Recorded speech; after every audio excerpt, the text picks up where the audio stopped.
আপনার চোখের সামনে একটা ফুল পারফরমেন্স পিসি চলছে আর সেটা একদম পানির ভিতরে ডুবে আছে। কি অবাক লাগছে না? এটাকে বলে ইমার্শন কুলিং। এটা এমন একটা টেকনোলজি যেখানে পুরো কম্পিউটার মানে motherboard, processor, RAM, SSD, GPU ডুবিয়ে দেওয়া হয় এক ধরনের বিশেষ লিকুইডের মধ্যে। এই লিকুইডকে সাধারণভাবে বলা হয় ডাইইলেকট্রিক ফ্লুইড। এই ফ্লুইড কিন্তু নন কন্ডাক্টিভ, তাই এটা সরাসরি ইলেকট্রনিক কম্পোনেন্টের উপর দিয়ে ফ্লো হলেও শর্ট সার্কিট হয় না। তারপর এর আছে হাই থার্মাল ক্যাপাসিটি, লো ইভাপোরেশন রেট, আর এটা লং টার্ম স্টেবল। তাই দিনকে দিন কিন্তু এই ফ্লুইডের পপুলারিটি অনেক বাড়ছে।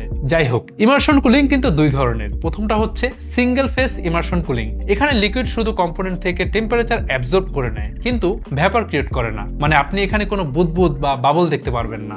অনেক সময় বোঝাও যায় না যে কেসের ভিতরে কোনো লিকুইড আছে। এখন প্রশ্ন হচ্ছে, এখানে লিকুইড টেম্পারেচার অ্যাবজর্ব করে নেয় এটা আমরা বুঝলাম, বাট এটা রিলিজ হয় কিভাবে? আসলে যখন ফ্লুইড টেম্পারেচার অ্যাবজর্ব করে তখন তার এক্সটার্নাল রেডিয়েটর দিয়ে ফ্লুইড ঠান্ডা করে আবার রিসাইকেল করা হয়। সিঙ্গেল ফেজ ইমার্শন কুলিং এ কয়েক ধরনের ফ্লুইড ইউজ করা হয়। এর মধ্যে সবচেয়ে পপুলার হচ্ছে মিনারেল অয়েল আর সিনথেটিক অয়েল। আচ্ছা, এরপর দ্বিতীয়টা হচ্ছে টু ফেজ ইমার্শন কুলিং। এখানে সিপিইউ জিপিইউ গরম হলে তা ভ্যাপর হয়ে ফ্লুইডের মধ্যে বুদবুদ বা বাবল ক্রিয়েট করে। সেই ভ্যাপর উপরে উঠে গিয়ে কন্ডেন্সার পাইপে ঠান্ডা হয়ে আবার লিকুইড কনভার্ট হয় আর নিচে নেমে আসে। এইভাবে একটা ন্যাচারাল কুলিং সাইকেল চলে। টু ফেজ ইমার্শন কুলিং এ ফ্লুইড হিসেবে 3M নোভেক আর ফ্লোরিনার্ড বেশি ইউজ হয়। এখন ইমার্শন কুলিং এর সবচেয়ে বড় সুবিধা হলো ইউনিফর্ম হিট ডিসপারশন। এখানে কোনো হটস্পট থাকে না। এখন আমরা যদি পাশাপাশি রেখে কম্পেয়ার করি, একটা ট্রেডিশনাল এয়ার কুলিং এর টেম্পারেচার হয় 60 থেকে 80 ডিগ্রি সেলসিয়াস, একটা লিকুইড কুলিং এর টেম্পারেচার হয় 45 থেকে 65 ডিগ্রি সেলসিয়াস, আর একটা ইমার্শন কুলিং সিস্টেমের টেম্পারেচার হয় মাত্র 35 থেকে 50 ডিগ্রি সেলসিয়াস। বুঝতেই পারছেন কতটা স্টেবিলাইজড এন্ড ইউনিফর্ম। আপনার কম্পিউটারের লাইফ স্প্যান থাকবে অনেক দিন।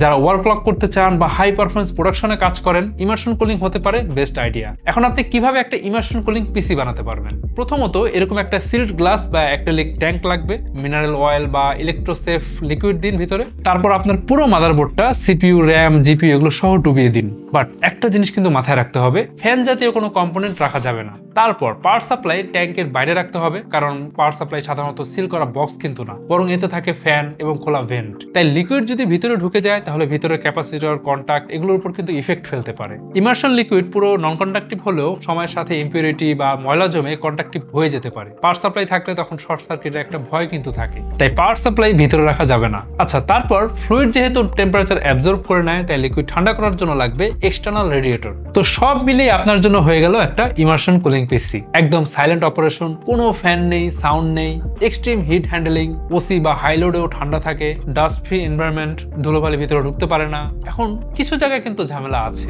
আপনি চাইলে আপনার কম্পিউটার সিস্টেম ফ্লুইডে ডুবিয়ে ইমার্শন কুলিং বানিয়ে ফেলতে পারেন, বাট খরচ কিন্তু ভালোই বেশি। শুধু লিকুইডে খরচ পড়ে যাবে অনেক টাকা। আবার এই লিকুইড মাঝে মাঝে চেঞ্জ করতে হয়, আবার কন্টেইনার, কাস্টমাইজ, কেস সব মিলিয়ে অনেক কষ্ট পড়ে যায়। বাট শখের দাম তো লাখ টাকা। কারো যদি শখ থাকে ইমার্শন কুলিং পিসি বিল করা, তাহলে অবশ্যই সেটা শখ পূরণ করা উচিত। বাট আমার কাছে এই জিনিসটা খুবই হ্যাসেল মনে হয়, কারণ লাইক মাদারবোর্ডে কোনো পার্ট যদি কাস্টমাইজ বা চেঞ্জ করতে হয় তাহলে পুরো ট্যাঙ্ক খুলে রিপ্লেসমেন্ট করতে হবে। যাই হোক, পার্সোনাল জিনিসের জন্য একটু তো প্যারা নেওয়াই যায়। তো এখন বলি, কাদের জন্য আসলে এই ইমার্শন কুলিং?